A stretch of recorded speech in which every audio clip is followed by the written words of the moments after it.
સાંભળ્યો કે નહીં સાંભળ્યો? હા હા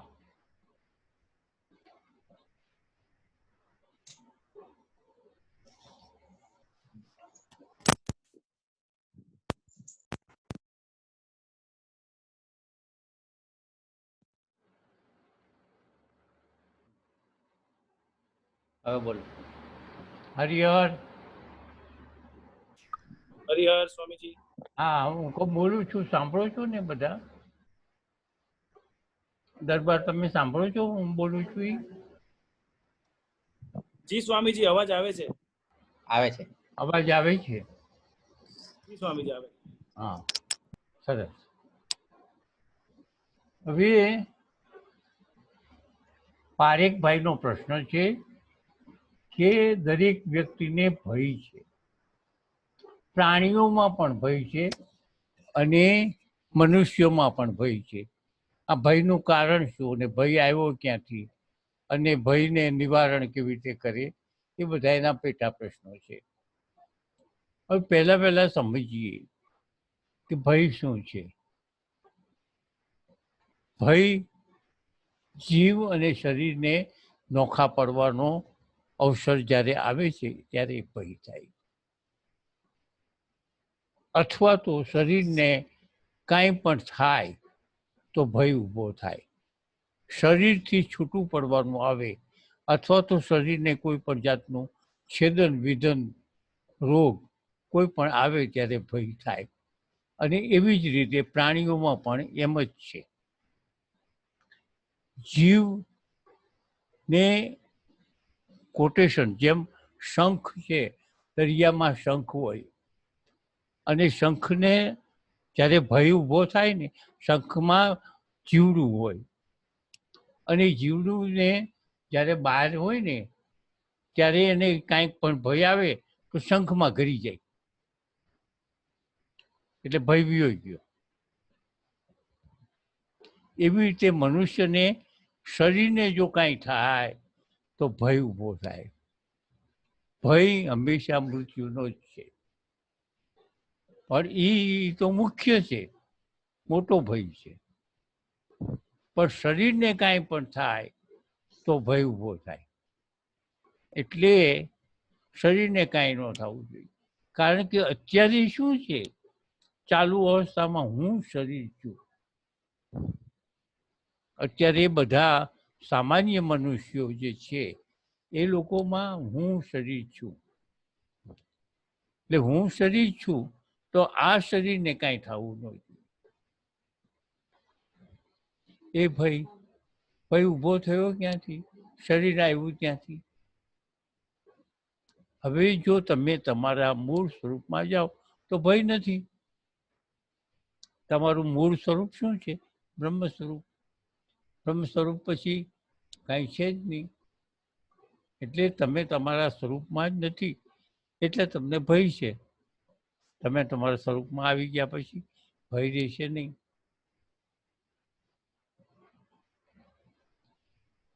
પારીખભાઈ બોલો.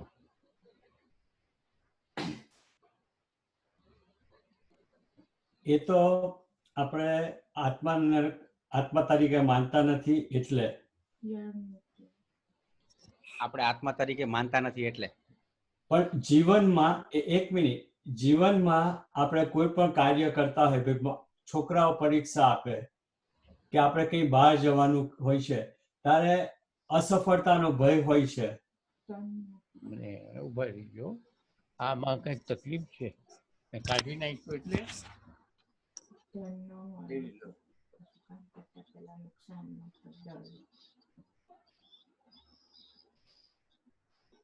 શું કીધું પારીખભાઈ? આપણે પરીક્ષામાં અસફળ થઈએ, ધંધામાં અસફળ થઈએ ત્યારે આપણને જે ભય હોય તેમની વાત કરે છે. કેમ હોય છે? બોલો હવે પારેખભાઈ. આપણે ધંધામાં નુકસાનીનો,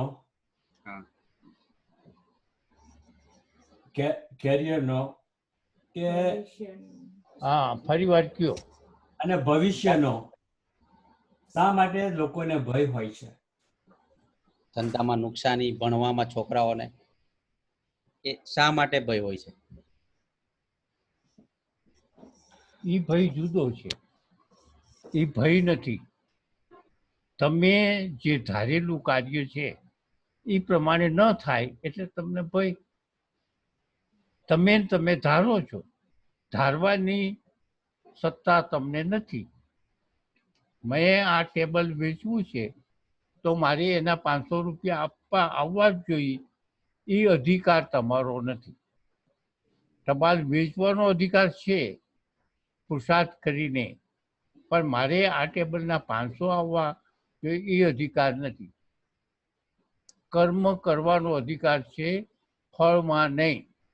ફળમાં એટલે 500 રૂપિયા ધાર્યા એ તમે ફળ માગો છો.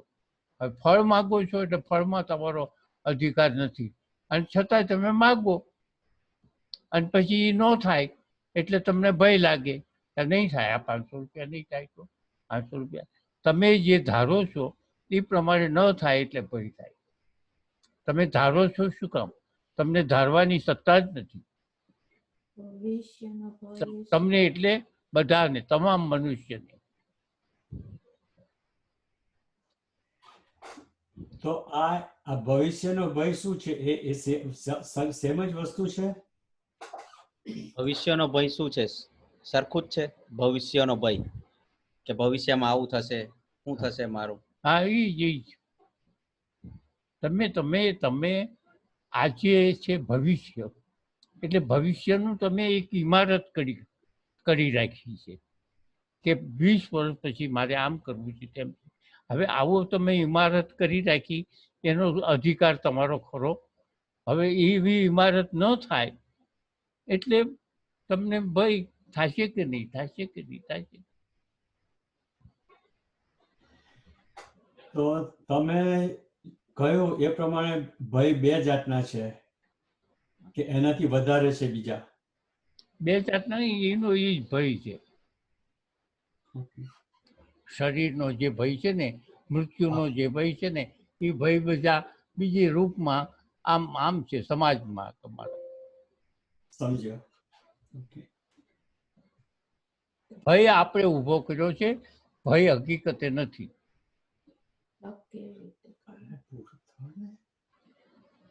તમે તમારા સ્વરૂપમાં ભય જરાય નથી.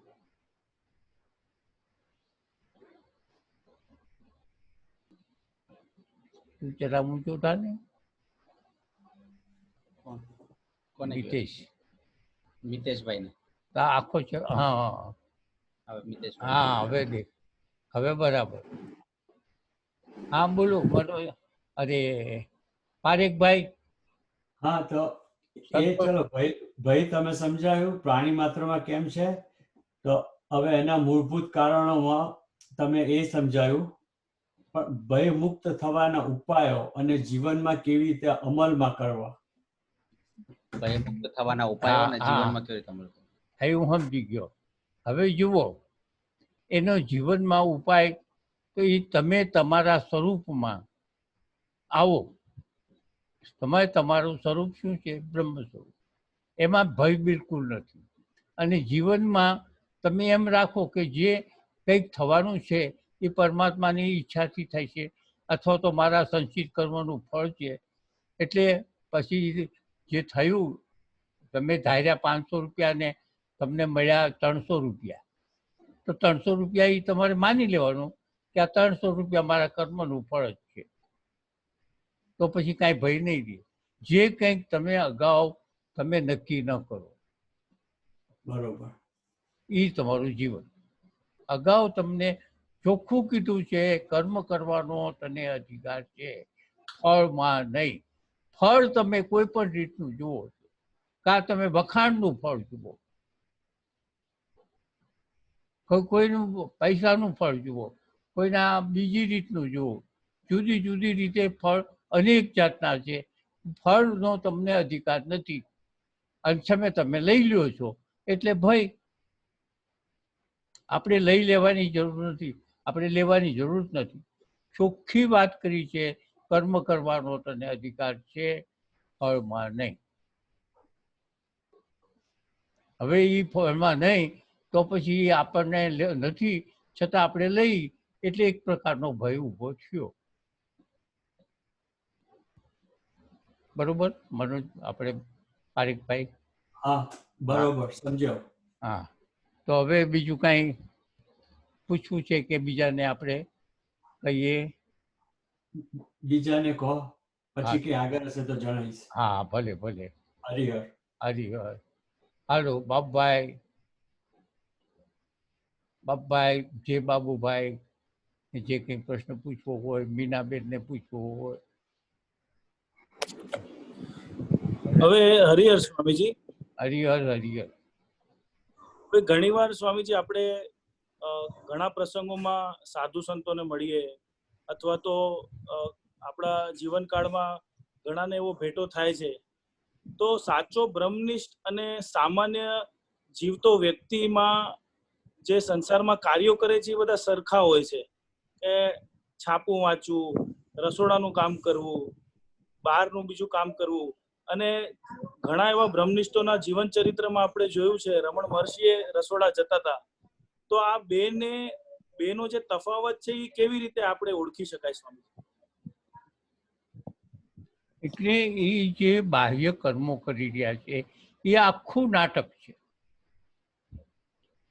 અને નાટક એટલે પાછું એને ખબર નથી હું નાટક કરું. જે ખરેખર બ્રહ્મનિષ્ઠ છે, ખરેખર જે જીવન મુક્ત છે, એની હવાથી માંડીને સાંજ સુધીની રેણી કેણી એને રહેવાની કરવાની બોલવાની ચાલવાની એક કર્મ કરવાની એને તમે ધ્યાનમાં લ્યો તો તમે લેજો, તમને ખબર પડશે કે આને કઈ હવાથી સાંજ સુધીમાં મારે આ કરવું છે, મારે આ કરવું છે, આ નથી કરવું, એવું કોઈ પ્લાનિંગ જ ન હોય. પહેલી વાત તો એ પ્લાનિંગ કર્યા વગરનું આખો દિવસ હોય એની મેળ થાય. હવે બીજી વાત એ છે કે સહજ અવસ્થા. હવે સહજ અવસ્થામાં હું ઘણી વારે જુદી જુદી રીતે કહું છું. મહર્ષિએ પણ સહજ અવસ્થાને બહુ ભાર મૂક્યો છે અને એમણે પણ ઘણા પુસ્તકોમાં સહજ અવસ્થાને બહુ વિવરણ કર્યું છે. પણ સહજ અવસ્થા કોઈ સમજતું જ નથી અને છતાંય એને લગતા પ્રશ્નો ઉપરાથી આપણે પૂછીએ છીએ. હવે જુઓ, એકવાર હું બધાને કહી દઉં કે સહજ અવસ્થા કોને કહીએ? મન, બુદ્ધિ, ચિત્ત અને અહંકાર નથી. એનો લય કરી નાખ્યો છે, એને તપ કરીને. હવે પછી એનું શરીરની સ્થિતિ કેવી હોય? મનથી કંઈક વિચારે તો આ વિચારતો નથી, બુદ્ધિથી કાંઈ નિર્ણય લેતો નથી, અહંકાર તો છે જ નહીં. બુદ્ધિની જગ્યાએ પ્રજ્ઞા છે, એટલે બ્રહ્મ સ્વરૂપ છે.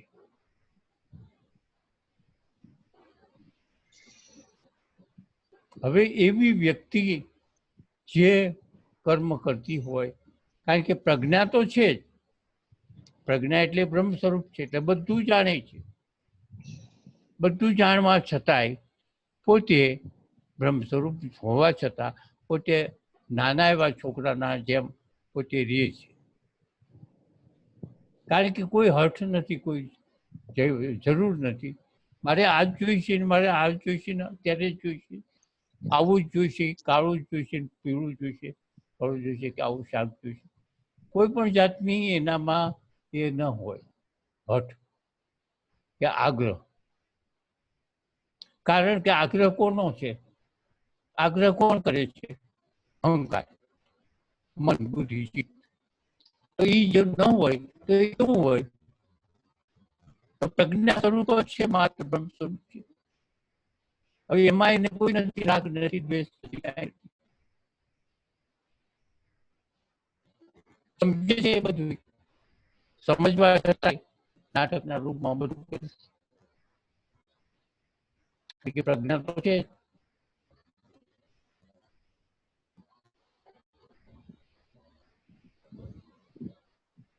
એની અંદર પેટા પ્રશ્ન કોઈને પૂછવો હોય તો પૂછવો. જી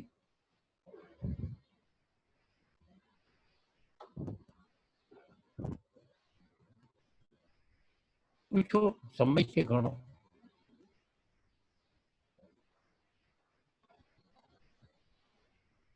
મિતેશ તું પૂછે મારી.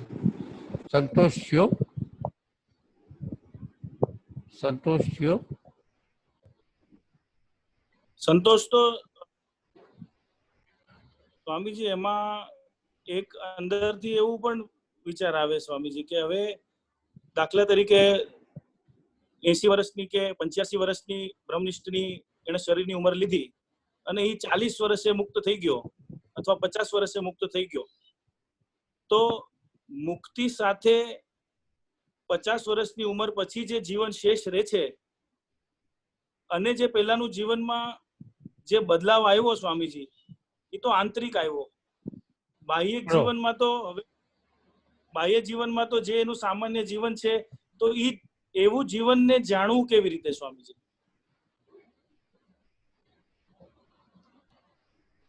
એની સાથે 2-3 મહિના રહેવું જોઈએ અને સામાન્ય નાટક કરે છે, સામાન્ય જીવન જીવે છે કે પોતે પોતાના પ્રજ્ઞા સ્વરૂપે વાત કરે છે. પ્રજ્ઞા સ્વરૂપે વાત કરતો હોય ત્યારે કેવો હોય, કંઈક મોટું નુકસાન થયું ત્યારે કેવો હોય, બહુ મોટો ફાયદો થયો હોય ત્યારે કેવું હોય, એ અભ્યાસ જ્યારે થાય ત્યારે જ તમને ખબર પડે કે આ બ્રહ્મનિષ્ઠ છે. અંદર રહેવું તો પડે. 2-4 મહિના રહ્યો અને એના એવા જેવા કંઈક મોટા બનાવો બને ત્યારે, અને આધ્યાત્મિક જ્યારે વાત ચાલતી હોય ત્યારે કેવો હોય છે. સમજાયું?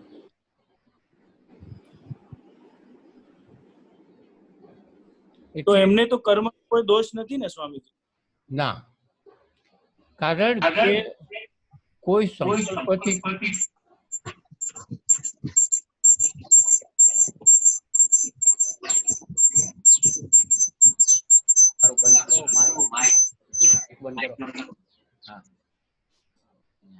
કોઈ સંકલ્પથી કામ કરતો નથી. કારણ કે સંકલ્પ જે વસ્તુ જેમાંથી થાય છે એ સંકલ્પ વિકલ્પ અહંકારને મન અને બુદ્ધિમાંથી થાય છે.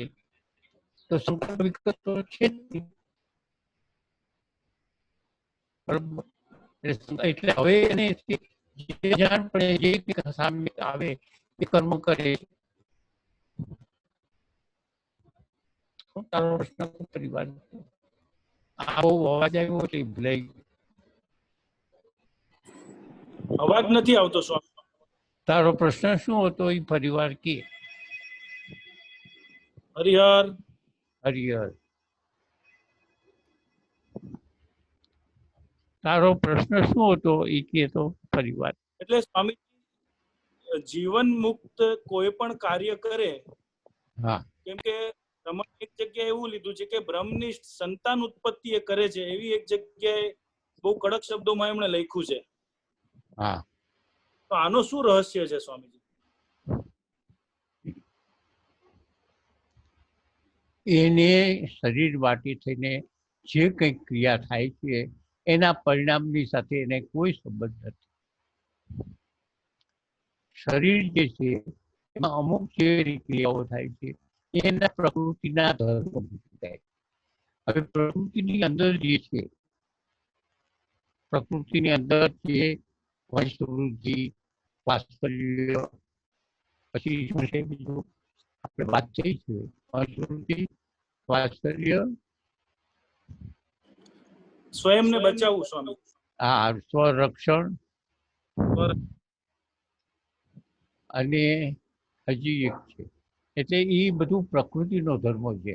હવે પ્રકૃતિ એની મેળે કરે એના ઓલા સ્વભાવ મુજબ, એની સાથે મનુષ્ય જે છે કંઈક કરે તો એ પોતાના અહંકારની સાથે જોડીને કરે. ત્યારે મનુષ્ય જે બ્રહ્મનિષ્ઠ છે એ એની અહંકારને છે જ નહીં, છતાં એનું પ્રવૃત્તિઓ થાય છે. તો એ પરિણામે નહીં, પરિણામની સાથે કઈ હોય નહીં.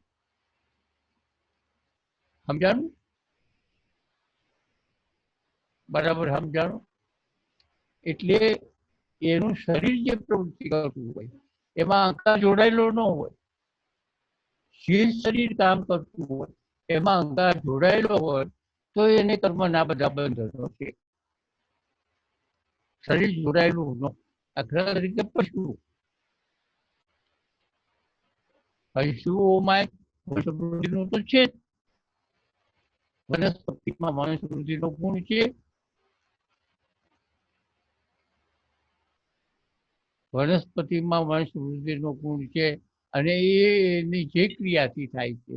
પશુઓમાં, પ્રાણીઓમાં, તમામ નાના મોટા જળચર, જળમાં હોય કે જળ બહાર હોય, એ બધામાં આ વંશવૃદ્ધિનો ગુણ છે. અહંકાર હોય કે ન હોય.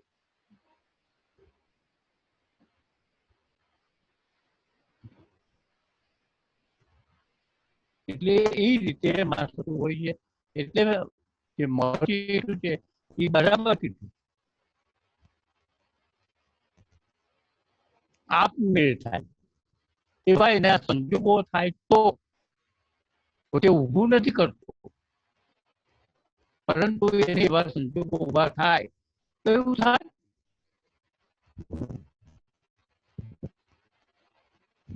અને કોઈ નીડર જે છે, નીડરમાં નીડર એક મહર્ષિ છે, એને આમ ખુલ્લે આમ લખ્યું છે કે આ છે.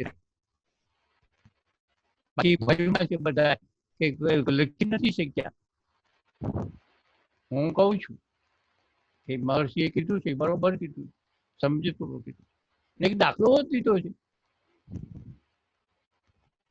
એને દાખલા 2-3 જ આપ્યા છે. એમાં શ્રી કૃષ્ણનો દાખલો શ્રી કૃષ્ણ કે છે હું બાળ બ્રહ્મચારી છું. રાણીઓ હતી, છોકરાઓ હતા. આ બધું કેવી રીતે?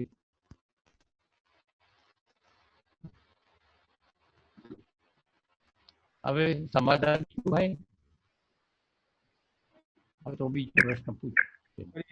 નરેશભાઈ અથવા તો આમાંથી કોઈને પૂછ બોલ. નરેશભાઈ પૂછો.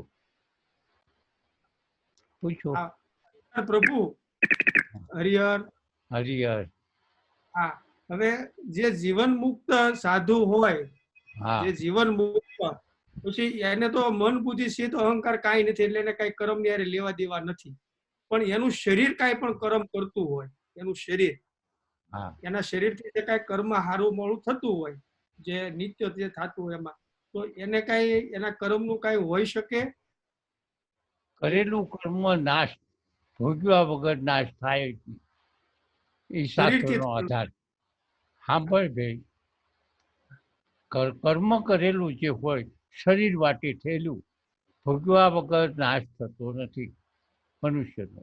એટલે જે જીવન મુક્તના શરીરથી જે કંઈક યોગ્ય કર્મ થાય, અયોગ્ય થાય તો એના સેવકને મળે. જો શુભ કર્મ થઈ ગયા હોય, કારણ કે એને મન બુદ્ધિ ચિત્ત અને અહંકાર નથી, એટલે કર્મના ફળની પણ કર્મના ફળ એને મળે નહીં. કારણ કે ફળનો અધિકારી નથી. કર્મ એ કરતો નથી. શરીર વાડીથી થઈ ગયા એ કર્મ ન થાય. જેવી રીતે માનો કે ગાયને ખાઈ ગયું તો એ મન બુદ્ધિ વગરનો છે અને એને કર્મના ફળથી મુક્ત છે, માટે એને ગાય હત્યાનું પાપ ન લાગે.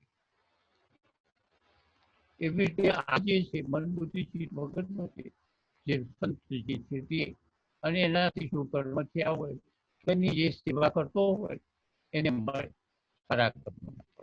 અને એનાથી કોઈ જાતના કોઈ દોષ લાગ્યા હોય તો એના નિદક ન મળે. આ શંકરાચાર્યનો સિદ્ધાંત છે.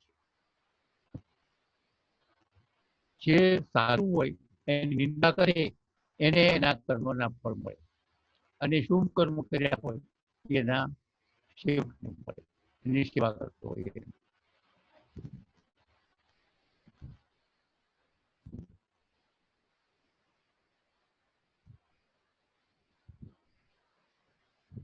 5 મિનિટ છે હવે. હા, આ 5 મિનિટ છે. હવે છે ને ઘણા ભાઈઓને ખબર નથી કે પાછું 10 મિનિટ પછી પાછું ચાલુ થાય. ઘણા ભાઈઓ નહોતા એ વખતે કાલે. તો બધા ભાઈઓ બહેનોને કહીએ છીએ કે આ અત્યારે બંધ થઈ જાય એટલે પછી 5-10 મિનિટ મૂકી દેતા નહીં, નહીં. છોડી દેતા નહીં. 15 મિનિટ આ 5 મિનિટ પછી 15 મિનિટ પછી ચાલુ થાય. 15 મિનિટ પછી પાછું ચાલુ થાય એટલે એમને બેસી રહીશું. હવે કેટલી આપણે મિનિટ? ગોવિંદભાઈ નો સવાલ છે. હા, ઠીક, બોલો ગોવિંદભાઈ, બોલો. એકાંત કોને કહી શકાય? એકાંત. એકાંત. હા, હા. એકાંત કોને કહી શકાય? એકાંત કોને કહેવાય? હા, હા. સવાલ એકાંત કોને કહેવાય એમ જ કે છે. તમે ધારો ત્યારે તમારાથી એકાંત થઈ શકો છો. ગમે એટલા માણસોની વસ્તીમાં પણ એકાંત થઈ શકો છો. કારણ કે તમે માત્ર વિચાર શૂન્ય થાવ ત્યારે તમે એકલા જ છો. ચાલુ વિચારો હોય ત્યારે તમે બધાની સાથે છો.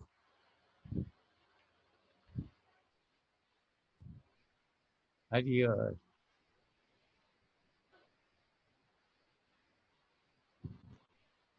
સમાધાન થયું કે બીજું કશું છે? ગોવિંદભાઈ, ગોવિંદભાઈ, સમાધાન થયું? હા. હમણાંની પરિસ્થિતિમાં આપણે શું એકાંત કેવી રીતે રહી શકીએ? હમણાંની પરિસ્થિતિમાં આપણે એકાંત કેવી રીતે રહી શકીએ? અમારી હમણાંની પરિસ્થિતિમાં હમણાંની પરિસ્થિતિમાં એકાંત રહેવું હોય તો તમે ન રહી શકો. અત્યારે તમે નહીં રહી શકો કારણ કે તમે આ એક પ્રવૃત્તિમાં છો અને એ પ્રવૃત્તિમાં તમારો આપણે અહંકાર જોડાયેલો છે. તમારો અહંકાર આ પ્રવૃત્તિમાં જોડાયેલો છે તે તમે ન રહી શકો. પણ તમે હવે માનો કે હું બોલું છું કે તમે ન સાંભળો કે એનું પરિણામ વિશે ન વિચારો તો તમે એકાંતમાં છો.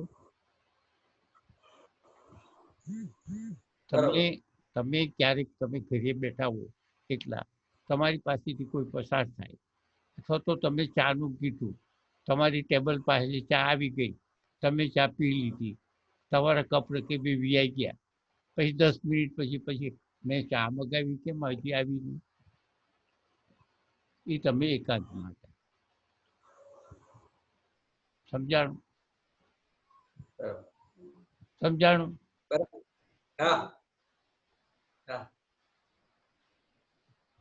સારું, તો હવે બીજો પ્રશ્ન. 2 મિનિટ હવે 2 મિનિટ છે. મનોજભાઈ કઈ પૂછે? હા, મનોજભાઈ, તમે કઈ પૂછતા નથી. મનોજભાઈ.